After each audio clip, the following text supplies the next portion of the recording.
and immediately her bleeding stopped. She abandons all rules. She abandons all customs. She abandons all laws. Everything that she is supposed to do, she says, I can't do it anymore. I can't take it. It's been 12 years. I'm doing away with all of it. This is my one shot. I must see Jesus. You see, she realized one thing that we need to realize today. Jesus is not just an option. Jesus is the option. There is no other option. When you're faced with this type of pain in your life, when you're faced with anything in your life, Jesus is not one of many options. He is the only option and the only answer. And she understood that. There he is. He's surrounded by people. I'm not allowed to touch them to get to him. I'm not allowed to touch him. I'm unclean. I'm a woman. I can't even go touch a man whether I'm clean or unclean. But she says, you know what? I can't take it anymore. It's my one shot. I've heard about this man. I've heard about him healing. I've heard about what he does. I've heard about him loving people that everybody else is cast out. It's my one shot. It's my one shot. She touched him and the blood stopped. I want you to pay very close attention to this because I just about missed it. I just about missed it. She touched him and the blood stopped immediately. Many had touched Jesus that day.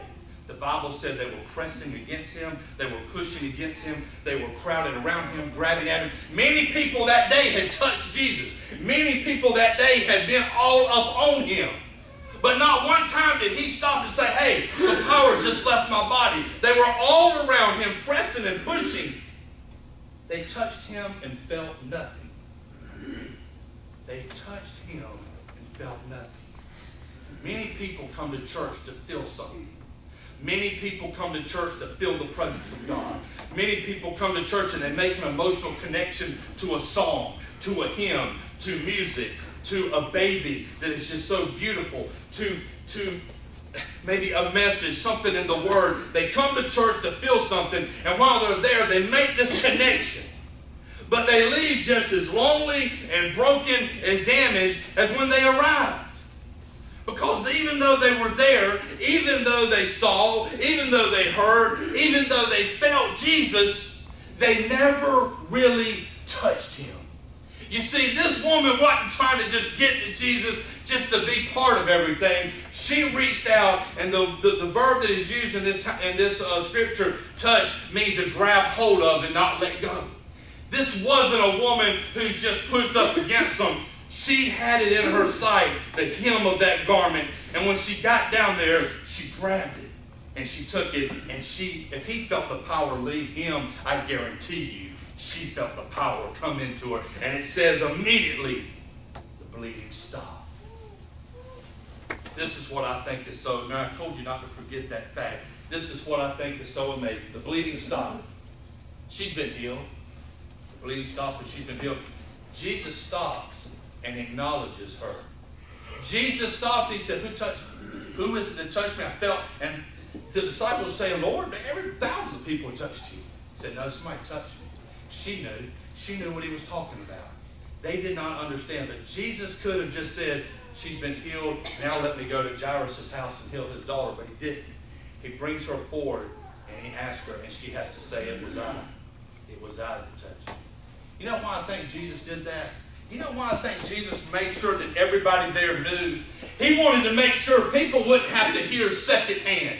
People wouldn't have to hear through the grapevine that this woman had been healed and say to themselves, I wonder if it's true or not. They did not have to pick up the paper to read about it. They did not have to turn on the radio or the TV to listen to it. They didn't have to look on Facebook to find out if this woman had been healed or not. And so many times we put so much worth in people's what they say about things, and most of the time, people have no idea what they're talking about. Most of the time, people are running their mouths and have absolutely no idea what they're talking about. But Jesus said, I'm going to make sure that doesn't happen here today. I'm going to call her forward, and I'm going to let everybody know right now she is healed. Right now, if you want to touch this woman, that woman's problem was not 12 years of bleeding. That woman's problem was 12 years of loneliness. 12 years of not feeling affection. 12 years of being considered unclean. That was her problem. And Jesus knew she could not wait 1 minute more.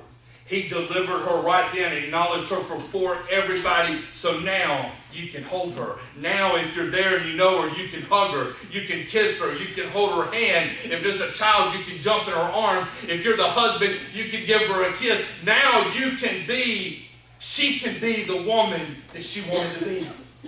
Jesus understood that. And it's wonderful because Jairus, who was the ruler of the synagogue at the beginning, is now not really important at this moment as this woman that was a nobody.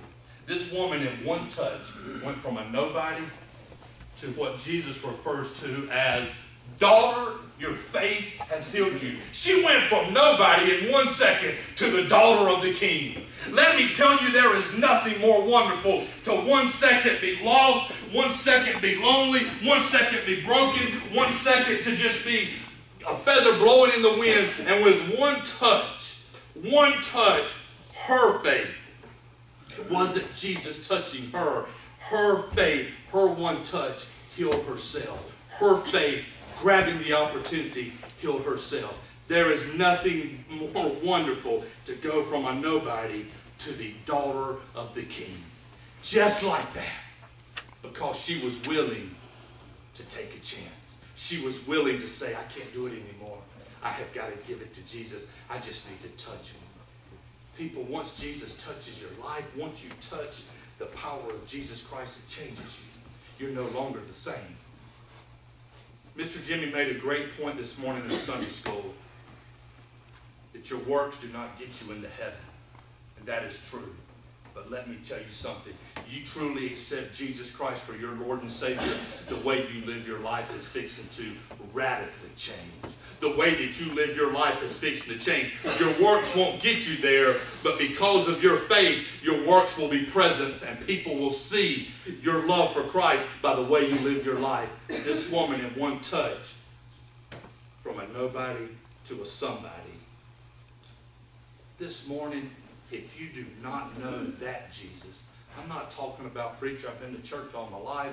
Preacher, I know what you're saying. I'm talking about if you don't have the relationship with Jesus Christ where he is what you think about first thing in the morning, he's the last thing you think about at night, and during the day when you mess up, you feel guilty because you feel like you've disappointed Jesus. That's how a child is with their parent.